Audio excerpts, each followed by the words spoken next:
Dobrý deň diváci Ahoj TV. My sme si dneska k nášmu mikrofónu prizvali majiteľa realitnej kancelárie pána Petra Laputku. Pán Laputka, vítam vás. Ďakujem pekne, dobrý deň.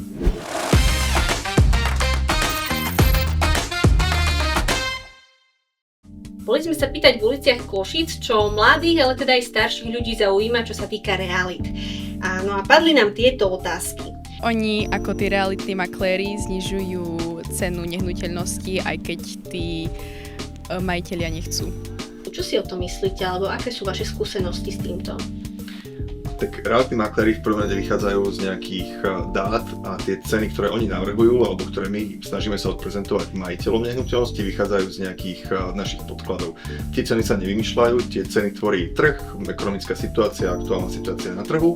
Čiže vychádzame z dvoch databáz, ktoré máme v možnosti preskúmavať, čiže predané nehnuteľnosti, ktoré boli zobchodané za posledné obdobie a aktuálne ceny, ktoré sú na trhu. Tam sa urobí nejaký priemer, ak dané nehnuteľnosti v danej lokalite, k stavu domu, bytu, akékoľvek nehnuteľnosti vieme určiť cenu, aká by bola reálna na trhu.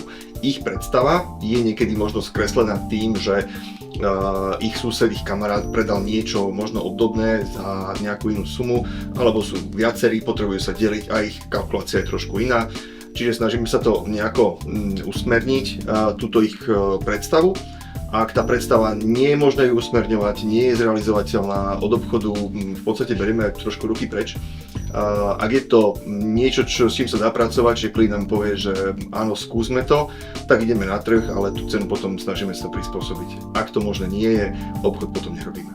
Podľa mňa v prvom rade to musí byť nejaká poloha pre mňa v meste, lebo ja som tak zvyknutý tu chodiť po meste.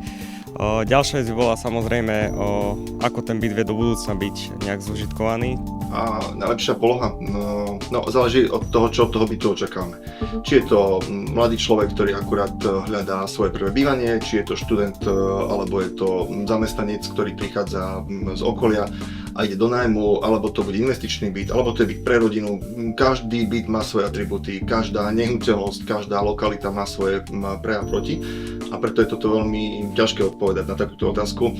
Väčšinou sa to nejako profiluje počas toho hľadania, čiže my si najprv sadíme s klientom, ktorý nehnuteľnosť hľadá, zistíme jeho potreby a potom sa nejako špecifikuje z toho trhu, si vyberáme, čo by sme mu vedeli ponúknuť.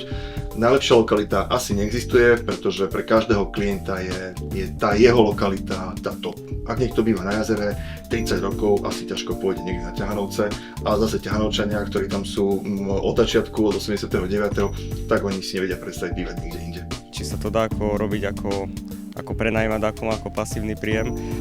No toto je otázka, ktorá si vyžaduje takú rozsiahlejšiu odpoveď, ale poviem, že vidina pasívneho príjmu, ktorý tu bol spomenutý, pri prenajme pri dnešných úrokových sadzbách a pri dnešných cenách nehnuteľností je len zbožné branie mnohokrát, čiže ak do toho nevstupuje niekto, kto má celú sumu alebo značnú časť svojich vlastných prostriedkov, tak vstupuje do toho banka, úroková sadzba, náklady samotné na mesačnú správu toho bytu, tak to pozitívne alebo kladné cash flow na konci nemusí byť také, ako si človek predstavuje. Tu ide skôr možno o investíciu v zmysle, ak raz budem predávať tento byt, medzičasom mi cena tohto bytu narastie, budem tam mať tie peniaze investované a bude to stabilná dobrá investícia. Ale aby z toho niekto vedel vyžiť, že mám povedzme 3 byty jednoizbové a mám z toho veľmi slušný mesačný príjem, to by som celkom takto netvrdil, pokiaľ sú to financie požičané z banky.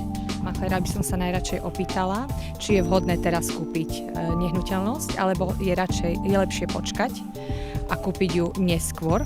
Ak neskôr, potom kedy? Túto otázku si kladú všetci investori, všetci, ktorí chcú kúpiť byt v nejakom období. Zatiaľ sa nikomu nepodarilo kúpiť byt lepšie, len preto, že čakal.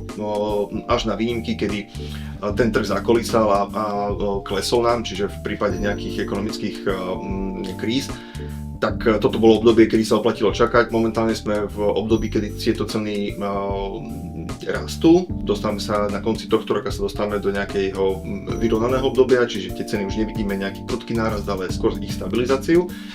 A keď sme si pred 5 rokmi povedali, že ešte 5 rokov počkáme, tak všetci tí, ktorí to urobili, tak dnes ľutujú. A možno to bude aj tak dnes, ak si povieme, že ešte počkajme 5 rokov, nevieme, čo bude o 5 rokov, ale myslíme si, že nižšie ceny nebudú.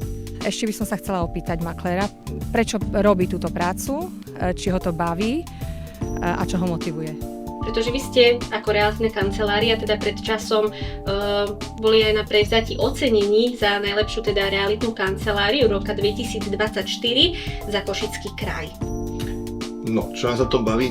Všetko. Toto je práca, ktorá obnáša v podstate od obchodníckeho ducha a potreby dobrej komunikácie cez nastavovanie rôznych procesov. Každý deň sa stretáme s novými vecami, nemáme rovnaké obchody, nemáme rovnakých klientov, je to veľa o psychológii, je to o obchode, o stálom vzdelávaní, pretože maklér, ktorý sa nevzdeláva, v podstate nemôže napredovať. A je to na tomto úžasné, čiže my nechodíme ráno niekde k nejakej pásovej výrobe, kde vieme presne, čo nás čaká od 8 do povedzme 17. My netušíme ešte ráno, keď nám prvý telefón zazvoní, čo z toho vznikne, kde skončím, na ktorej obliadke, v ktorej časti Košic alebo okolia. A niekedy netuším aj, keď sa vrátime domov, alebo či na víkend si môžeme robiť plány, pretože možno nás čaká nejaký obchod. No a čo hovoríte na to ocenenie, ktoré ste získali? No, bola to pre nás teda veľká vec, veľká udalosť. Je to ocenenie, ktoré prichádza po rokoch našej práce a prvýkrát vlastne sa stalo, že Realitná únia neoceňovala tie najväčšie kancelárie alebo najväčšie objemy ich obchodov a podobne, ale vlastne tú najväčšiu prácu, ktorú robia aj tie malinké kancelárie, kde sa môžeme radiť teda aj my. Chceme byť takými stabilnými hráčmi, kde ľudia nemusia prísť nejakými obavami, ale prídu a keď máme konkrétny problém, tak konkrétny človek sa tomuto konkrétnemu problému bude venovať. A túto prácu chceme proste robiť v takomto nastavenom štandarde aj ďalej. Pán Laputka, veľmi pekne vám ďakujem za dnešný rozhovor a milí diváci, ak aj vy máte nejaké ďalšie otázky, čo sa týka realít, neváhajte sa obrátiť na Košickú realitnú spoločnosť.